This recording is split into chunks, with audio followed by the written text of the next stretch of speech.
Welcome back to another episode, our final episode of Lifting the Lid. How sad is that? This is the podcast where we lift the lid and spill the tea on the influencer industry. My name is Verity and I am back with my co-hosts, Lucy and Seran. Hello. It's usually Seran and Lucy. I was going to say. Oh, I know. Switching up one final time. I know, but I feel like I've kind of got used to my intro now. So I'm just like playing around with it. I'm saying different things. You know, because we are, that. what is it? We're corporate but playful, but silly but silly. fun. Yeah, So all of silly the and above. fun. But that I enjoyed that one. Oh, did you? You were really sort of like, it was quite rhythmic. Was it? Yeah, Okay. enjoyed Maybe it. I'm getting a bit comfortable in this seat now. just in time for the season to be over. Yeah, we're finally getting into the groove. 12 episodes in. More than 12. We've done 24 plus 12. Sorry, I was just counting This season. singular Yeah, for season. this season. But last season we did 24 apps. That's good maths. crazy. We've done many apps now, and this is our final episode of 2025. That is crazy. I feel like this season, I blinked and it's over. Well, this whole entire year. But Yeah. it's frightening. This time last year, we were sat in a house in Scotland on a sofa with biscuits. Oh, having mental breakdowns, I feel.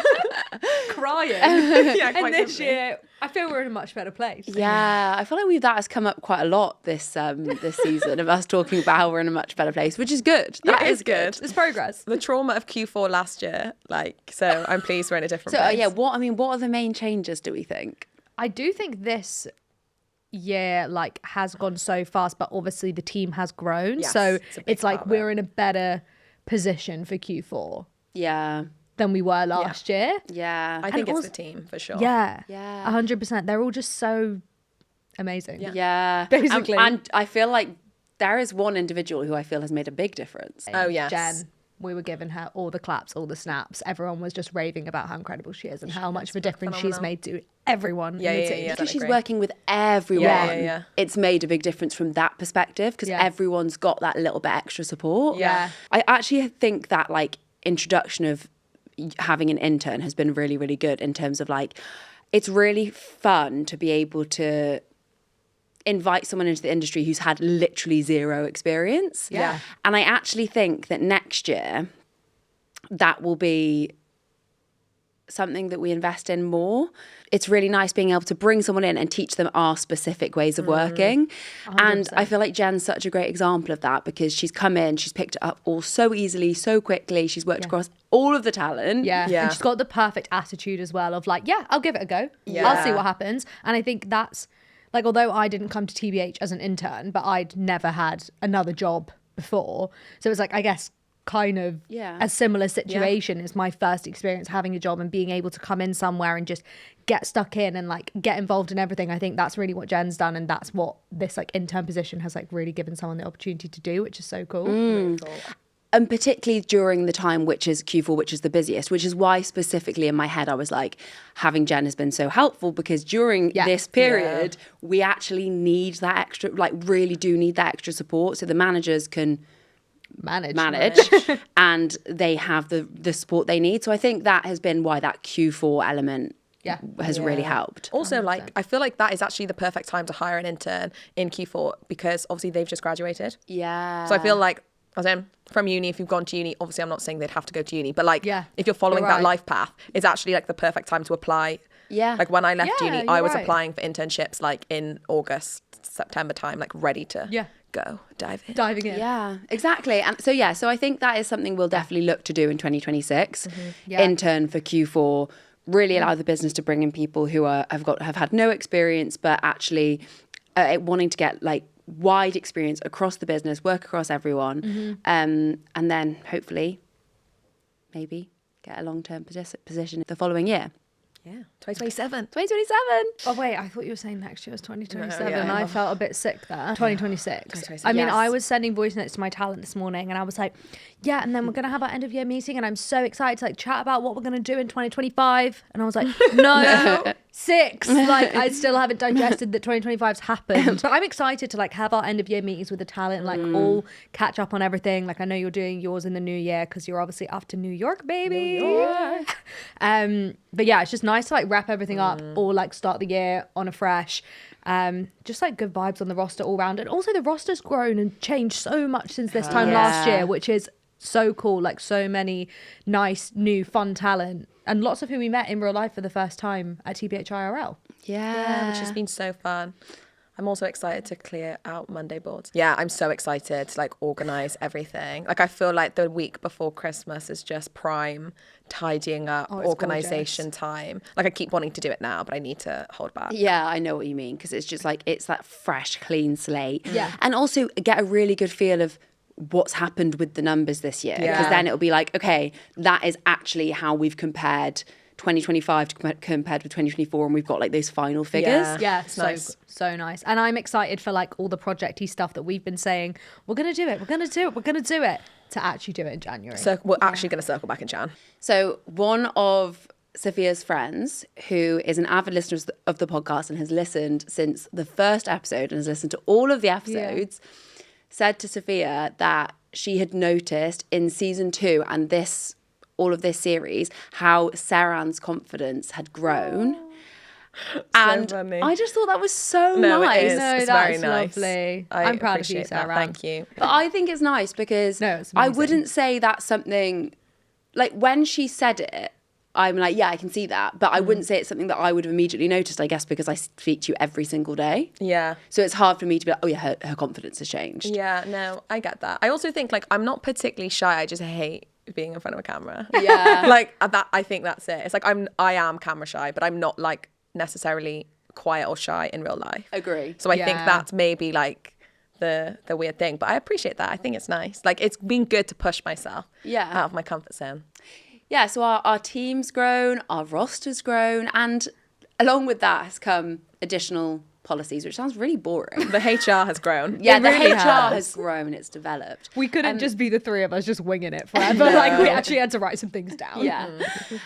Which now means that probably we're not going to see, well, me and Sarah aren't going to see each other for ages. Yeah, because wait, I'm not going to see you now until Whenever you're back from January. Middle of January, when I'm back from Australia and you're back from New York. And then we're not going to see you until Mid-Feb. Contextually, we have a work abroad policy for our team, and I will be using that to go to Cape Town in January. Seran is going to the Big Apple. The Big Apple.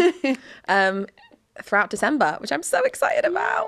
So cool. So cool. Doing Christmas and New Year's there, which is very exciting. And she's literally en route at the moment. Like she's come from Wales to the studio with her suitcases right now. and is then flying to New York on Friday. I'm mid travel. That's crazy, isn't it? That It makes is me kind of actually feel crazy. quite stressed. I couldn't do that. Yeah. I'd need to go straight from my home to the airport. Well, yeah, but like that's a lot of wasted time on the train. No, I know. And also tomorrow we're painting pottery. Yes, we need to talk about our final bites and highlights of the year. Bites and highlights. Do you know what it is? No. Oh. Oh. Well, you're going to find it really surprise. cute. Yeah, we won't say the full details. Oh, I feel like we should I get guess. Verity's Oh, that's reaction. cute, It's yeah. Okay. it's So really we've got cute. bites and highlights, which we do every year, which is changing up a little bit. not every year, every month. Every month. Once a year. We do something fun once a year, actually. Limit every the month, fun. which is actually changing up a bit next year, but this is the final one of this iteration, which has been the first year of bites and highlights, right?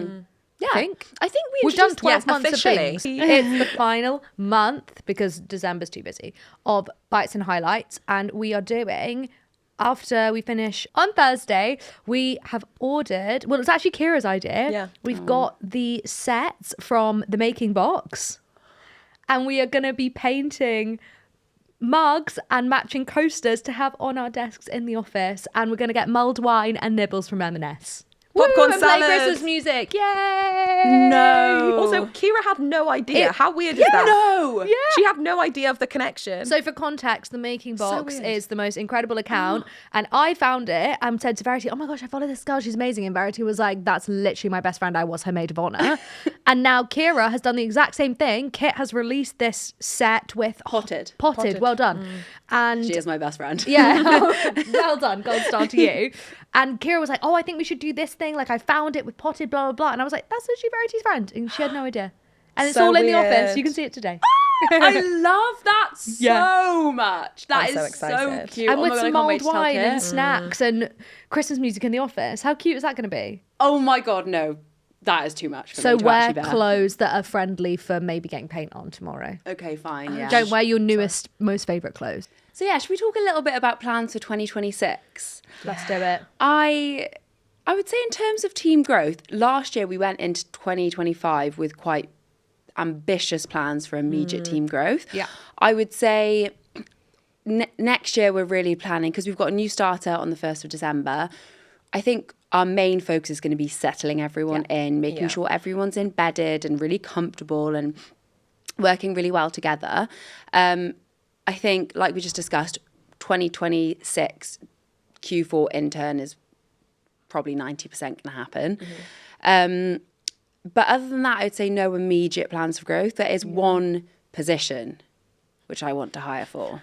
One position. So yeah, you do, I think. The business roster. Yeah. Yeah. Oh, yes, I do. So actually, I'm going to put a call out. Wow, that's fun. Wow, Yeah. it's happening. We are looking for someone with talent management experience to come in. We've got a really, really exciting roster of business talent ready to go, well-known talent that you will know. And we're looking for someone to come in, lead that division and build out that roster, build out a team and make that happen. So if that is you, if you feel like you fit those parameters, you would think you'd be a good fit at TBH, then make sure to reach out. I haven't put out a job role, but putting the feelers out. I'm putting the feelers out there. We'll see. Like, I'm having various conversations rather than doing a full, because I think it sort of needs to be someone who's really interested in the business to business space and is interested in building out those relationships, or maybe even already has some of those relationships. Yeah. So, and I guess it's about, it will happen when you find the right person rather than it has to happen by this date. Exactly. Yeah. So that is probably the one team growth area that we're looking for. Yeah. And other than that, it's embedding people into the team. Yeah. And I feel like we have a lot of like systems and processes that we've like made a really good start on this year that we want to like solidify this year and like really like tweak the way we work. Like, we've not got anything that we want to do a massive overhaul on, but like we've got lots of ideas of how we can like tweak the little things to like finesse, that's the word, what we're doing, which is going to be nice. Yeah, it's about integrating AI into what we're doing, making sure our like SOPs, our standard operating procedures are all really clear. Are all really clear and easy for people to follow. It's about elevating everything we're already doing. I think that is what 2026 is about. 2026 is the year of elevates. Yeah. I'm going to hold your hand when I say this. You're a creator, then you're a business owner. It might not feel like it when you're editing at midnight or sending that final brand email, but you're running something real. And like any other business, you need systems that make it easier to grow. I've spoken to so many creators, and the thing that can be overwhelming is the business side. Things like setting up a bank account, tracking payments, staying on top of invoices, all the stuff that no one talks about, the boring stuff that genuinely matters if you want to build something sustainable. And that is where tools like Tide come in. With Tide, you can register your business and open a free business bank account at the same time. Get approved within 24 hours and run everything. Invoices, payment links, support straight from the app. It just makes running your creative business smoother so you can focus on creating, not just chasing admin. Honestly, I wish I'd had Tide as soon as I started, because having the right setup behind you changes how you see yourself. You stop with the imposter syndrome and start acting like a business owner. So if you want to try it out, use my code Verity50 via the link in my show notes and get £50 cash back when you spend £100. Because you are a business and it's time your banking reflected that. Okay, I'm sure you've both seen it, but have you seen the trend where people are sticking things up their bum? Yes. Someone call HR right now. Yeah. Obviously, nothing for me, but you too. No, I'm joking. But basically, I saw a very interesting LinkedIn post about this, because I've seen a lot of creators hop on this, and I think it's hilarious. I think it's so funny. But I can't remember who posted about it, but basically, I think they were a manager. And they were basically being like, please, can managers start having conversations with their creators where they say that they shouldn't be jumping on these trends, and it's actually going to be harmful for getting them brand deals, and it's going to put off loads of brands, essentially. And then I think it was Lauren Spearman. Yeah, it was. She commented being like, oh my gosh, if I get taken off a brand list for this, like, that's the driest brand list ever. And I was like, yeah, fair play, like, valid. But I wanted to see what you guys thought about that situation and if you had any strong opinions. I personally do. I think it's quite an archaic opinion in a way, because it's when back in the Gleam days, we would really encourage talent to be brand safe and not do any of that sort of thing. And then TikTok came along, and I feel like it really, really changed the way that people were engaging with creators. And I am of the opinion that provided it's in no way offensive, there's no hate speech or anything like that, it's just a bit of playful fun, then the appropriate brands for that creator will still be interested in working with that creator. I think you can't censor creators in that way. I think, again, unless they're being hateful to someone, in which case it is important to have a conversation, obviously. I think brands should work with creators to hop on these moments and make them brand safe or brand interesting or relevant to the brand. And I can provide a good example. Oh yeah, Lucy Stewart Adams. You did it so well. You did. Thanks. Yeah, I mean, so for context, I did a version of the trend, but I made it like work appropriate because like but this is where I think that that the whole conversation about it being brand safe, I think it depends because like what is brand safe for X creator might not be brand safe for Y creator. Yeah. Like for example, if you have a very young teenage first audience, then doing that trend about sticking things up your bum is probably not that appropriate. Yeah. Because of the age of your audience. Yeah. But if your audience is of your age and older, and it's, I don't know, I think it's context is really important there. Like, I don't think it's a blanket, you should do it, you shouldn't do it. But yeah, so I did it to Sophie in our office, but I changed it and I said things we do that when we're working from home that we really shouldn't. And I said me nothing. And then I got her to describe her dream Sunday, her dream lazy Sunday for me. And I was going to do it to Lucy Munns as well because I thought Sophie might know the trend. So I was like, I had another one prepared, but luckily Sophie didn't. But if I hadn't got it with Sophie, I was going to ask Lucy Munns. I was going to say things I have to tell my boss off for doing. And then I was going to get Lucy Munns to say things she has to tell her toddler off for doing. And I thought that would have been really funny. But, I know, but then it was too long between when I saw Lucy Munns and she would have seen the trend and I'd already posted the one with Soph, so it wouldn't have worked. But I think that's where like, I mean, not that I'm an influencer, but like the content that I post is more like about work and stuff like that. And also I'm just like a very like PC, like not, I don't know, not controversial is the wrong word, but I'm just You're not sticking things up your bum. No. You're not going to say not that. talking about it Yeah. No. Yeah. But what I'm saying is I think it's, you can still do a trend, but make it relevant to your audience. Like everyone who watched that video of mine knew that it was that trend, but I didn't have to say the specific thing that I didn't want to say. Yeah. But I think that's for the audience. I think that's for the creator to decide. 100%. Yeah. I don't think that's for a brand to decide. But let's say that you are a creator who specializes in family content and your biggest brand partners are Disney, Universal, and Lego. Yeah. It's probably not appropriate for your audience to do that, but that's your decision. I don't know, does that make sense? I think it's all with context. I feel like for me it's like the point around it's management's responsibility to step in and tell their creators not to do that is where I disagreed with that post, because I just feel like we're not here to censor people, we're not here to tell people you can't post this, you can post this. No. It's like you said, it's contextual. They understand their audience, what's going to be taken well and what's not. 100%. And also I feel like this applies to so much more than I guess this discussion. I was at a lunch with an agency and they were saying that one of their big brands, it's like one of the biggest like food and drink brands in the world, basically in their system, like they were going to work with a creator and he posted a picture of him having a glass of wine with his mum, and like they just were like, we're never going to work with him ever again. Wow. With a glass of wine. Feels very like prehistoric. Not binge drinking. Like he wasn't like on the lash, like having like 20 shots. A simple glass of wine with... As a grown adult. Yeah. And I thought that was really interesting. And I think that's where brands are scared, right? And they're just terrified of being cancelled by anything, which I'm not saying is right or wrong, but I think they are just scared. But like with this trend, we were talking about it. I was like, there's so many brands that should have hopped on this. And like maybe they did and I just didn't see the content. But we were saying like sex and relationship creators, like brands that...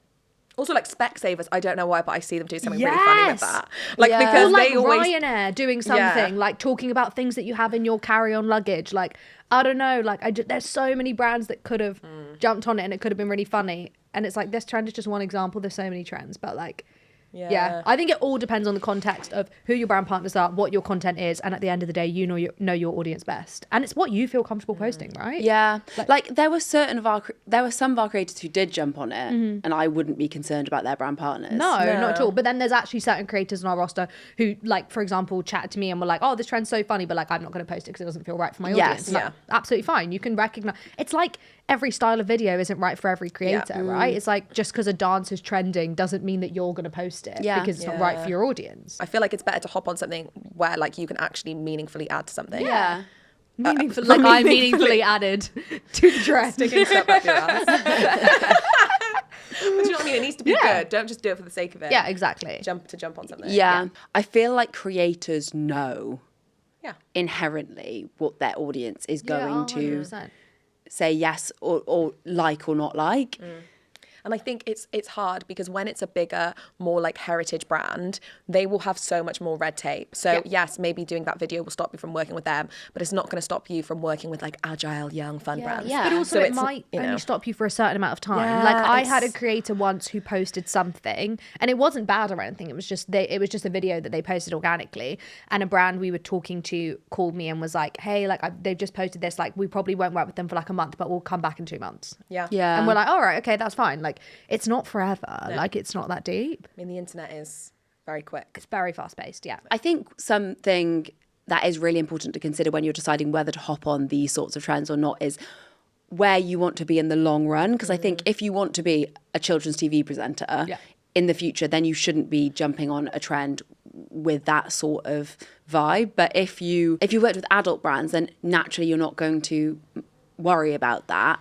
Yeah. But ultimately, it's all about thinking about where you want to be positioned, what you want people to think of when they think of you, and making the decision based off that. It's all nuanced and it's all based on the creator. 7, 8. Fa-la-la-la-la, lifting the lid. So Christmassy. So we asked our audience for some festive confessions, and they have come through. I'm not gonna lie. I feel like this one is really, really quite interesting, and I'm really interested to hear your guys' take. My boyfriend's an influencer, and we're getting married this year. So your fiancé? Oh yeah, my absolutely. fiancé. Fact check yourself. He's already signed a bunch of gifted wedding deals, suits, decor, the whole thing, and it's stressing me out. I wanted one day that isn't actually content, but he keeps saying it'll save us money. Am I overreacting, or is it fair to want a wedding that's ours, not a brand campaign? Oh, 100% yes, obviously. I'm sorry. I think this person has every right to say, stop this. Yeah, I feel like whatever it is, it has to be a decision between the two of them, right? There is absolutely no harm in getting gifted, paid collabs for your wedding. Like, rock on, go for it, save that money, like work with those brands. That's really cool. It's like your one opportunity, hopefully, to work with wedding brands. But if you don't feel comfortable with it, both of you, then that has to be a conversation, like anything to do with the wedding, right? Yeah, like I'd be livid. If James was an influencer and he was like, right, we're getting everything for free, I'd be like, sick. But if I didn't, if I didn't want to, and I didn't want my whole wedding to feel like very, because I feel like at the moment the influencer wedding space is very like obviously incredibly curated and it's massive. I feel like right now we're in the era of huge influencer weddings. Everyone's getting married. Everyone's getting married and it's big, it's exciting. And like, I personally am loving seeing the content. Me too. But I can imagine if you are the bride in that context who's maybe actually not an influencer, that might feel a little bit like, oh my gosh, this is a lot of pressure. I need to look a certain way. I need to, my wedding needs to feel huge. And oh, my fiance's organising this and doing that and I don't want it. And I think you're well within your rights to be like, we need to actually think about why we want to get married in the first place. I just think as a woman, you're under more scrutiny. So, for example, think like Amber Lee is her name now. Yeah. She obviously looked absolutely beautiful on her wedding day. Gosh. Like that woman is amazing. Wow. She's literally a model. Unbelievable. Yeah, I think she is actually a model. Yeah, that's why I said she's literally a model. Yeah, I'm just shook by her. She's unbelievable. But anyway, even someone like Amber got scrutiny and on what she decided to wear, which is just, it's the one day of the year where you know, want to feel your most beautiful and you don't want to be scrutinized. But I feel like if you've decided that you want to, you know, show your wedding online, etc., the pain of being scrutinized is less than if your partner has decided. So interestingly, Amber, Anna Saccone Jolie, I think she's actually just Anna Saccone, spoke about it on the podcast with Paul Brunson. Yes. And because when they got married, they were daily vlogging at the time, and they put out like questions about absolutely everything about their wedding, and almost their audience decided what the wedding was going to be. And she was like, I actually had zero independent thought in planning the wedding, and I ended up with a wedding that was obviously wonderful, but it wasn't what I would have chosen. And because she was too busy listening to absolutely everyone's opinions. So I think, but then she chose to do that. So she was like, that was what I chose to do at the end of the day, but like, it's not how I would do it again. Yeah. And I think this person, it sounds like they're not really getting a choice in the matter, which makes it really, really tricky. It's meant to be the most special day of your life, and hopefully a day you only do once. So you want it to feel right. I think also, even like taking the influencer creator space out of it, a wedding is very stressful to plan anyway. Yeah. And also you often get like annoying family members sticking their nose in. Yeah, and like 2 cents. Yeah, and it's a lot of, oh gosh, well, my mum wants this and my dad wants that and my brother do you know what I mean? It's listening to everyone else. But actually maybe in this person's situation, it might be worth speaking to your fiance and maybe saying, okay, if you want some of the things gifted, maybe it can be your stuff, like your suit, like your shoes, anything to do with Something the for your groom's stag party, do. stag do's, because then that content doesn't need to include you. Yeah. And actually it could be that he posts that on his story or creates a TikTok, whatever, does that's, and then everything else can be kept private. Any other content that's created can be yours, and it doesn't feel like, oh my gosh, I need to be taking pictures of the flower bouquets or whatever, or my bridesmaid dresses or your wedding dress. Like, yeah, I think that's a nice like compromise, like finding a balance that means they're getting to, because also, like, let's look at it from the groom's point of view. He might be excited for the opportunity to partner with these brands that are specifically for a wedding day that he maybe wouldn't get the opportunity to partner with elsewhere. So it's like finding a way to do that you still feel comfortable as well. Yeah. And also, let's be real, it is a real commercial opportunity. Ultimately, all of these weddings, these creator weddings, have got so many eyeballs. People are so invested. It really is an opportunity to give someone or your audience a real insight into your private life, which people obviously love. Yeah. Grace Beverly's wedding was a cultural moment. It was. Oh my God, it was Every time I amazing. went on my Instagram, it was And consistent. Bronte Kings. Yes. Oh my gosh. like, yeah. Amazing. it's a lot of pressure. It is. Yeah. A lot of pressure. Like, I'll be intrigued to see how Sophia Tuxford does. Obviously, I have to bring it back to Sophia and Cinzia, but I am intrigued because I think it's going to be very private. I you know what? I respect it. But I just want to But see I the also dress. wanna I just know want to see the everything. dress. Just one thing. Just give us the dress, Sophia, please. I actually think this is quite a good one to finish on. Okay, so this is probably a bit depressing, but I'm already stressing about Christmas. Everyone's talking about winding down and taking time off, but I can't. I literally can't switch off. My brand emails are still coming in. Q4 payments are delayed. And I've got one campaign that's technically meant to be going live on Boxing Day. I keep telling myself I'll rest when it's all done, but it never actually is done. I'm scared if I go quiet, I'll lose momentum, or to be honest, I'm just worried that the algorithm will forget me by January. Am I overreacting, or is the fear of taking a break just part of being a creator now? You're definitely not overreacting. And I think every creator feels that way. It's really interesting. I was chatting with one of my creators the other day, and they were saying like, oh, I've approved my own annual leave for Christmas, like as a joke, because obviously we can book annual leave over Christmas, or we have like a quietening down period over Christmas. I think as a creator, you need to make the most of this time, because the vast majority of brands and agencies and management will be taking time away from their desks over Christmas. So you should take the opportunity to do it. I think it's the one time of year where you get a chance to switch off as a creator. Try where possible to speak to brands about pushing things to the new year or getting it live before Christmas, because they don't want to be working over Christmas anyway. They would rather do it either side, I promise you.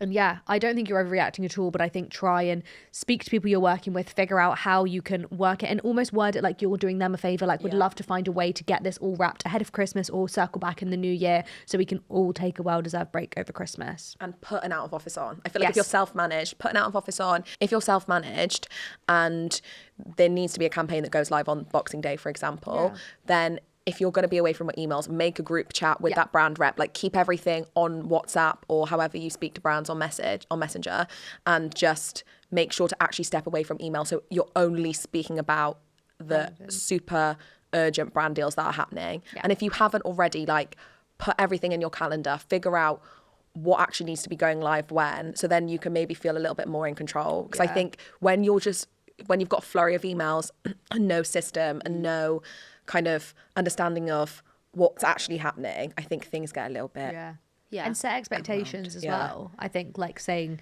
I will be off from this date till this date. Like, would love to find a way to work around this. Yeah. Like, people, you're allowed to put boundaries in, and a lot of people do, 100%. especially at this time of year. I think the sooner that you let the brands know, the better. And then in terms of the algorithm side of things, I think there are obviously things that you can do to keep content going out during that period. If you want to, you can get ahead, pre-prepare, pre-film, pre-edit, and schedule it. So you can actually just take it off. Or I think it's just worth considering the way up between your mental health and actually taking a break so you're able to be creative and come back in January with fresh ideas, fresh momentum, and ready to take on 2026 versus just trying to keep going and not taking a break, and that actually having potentially a really negative impact on you and even into the new year if you don't have a break. Yeah. I think as well, like I remember last year, I saw a lot of my favorite creators just putting up a story being like, I'm going to be off for a week. Yeah. And almost putting an office on your story, just being like, I'm taking time away because, you know, they're human too. I don't know about you guys. I'm hardly on my phone around the Christmas period. Like, I think everyone just uses it as an opportunity to step away if they can. And we're in an industry, I think we're lucky enough to be able to sort of be in the same boat, and everybody's kind of wanting, just like desperately one thing log off and circle back in January, and I think make the most of it. It's better to, I think, you know, maybe give yourself that more time, like you said, and then you can come back fresher in the new year. Yeah, and that is it around everyone taking a break. I remember really vividly when I got my inbox down to inbox 0 for the first time in like 4 years, when I was, like, it was years ago.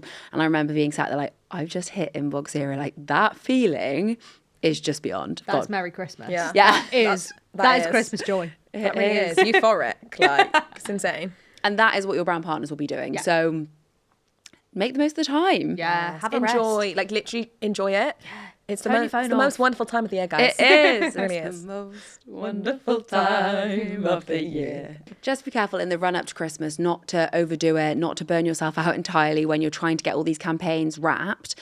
It's worth having a little bit of a think if you're feeling completely overrun right now, what you can do in 2026 to make sure that you're managing your workflow better. Perhaps it's upping your rates slightly so you're not taking on too many campaigns, or maybe it's having a conversation with your brand partners about when you do and don't take time off. But obviously that will be unique to every individual.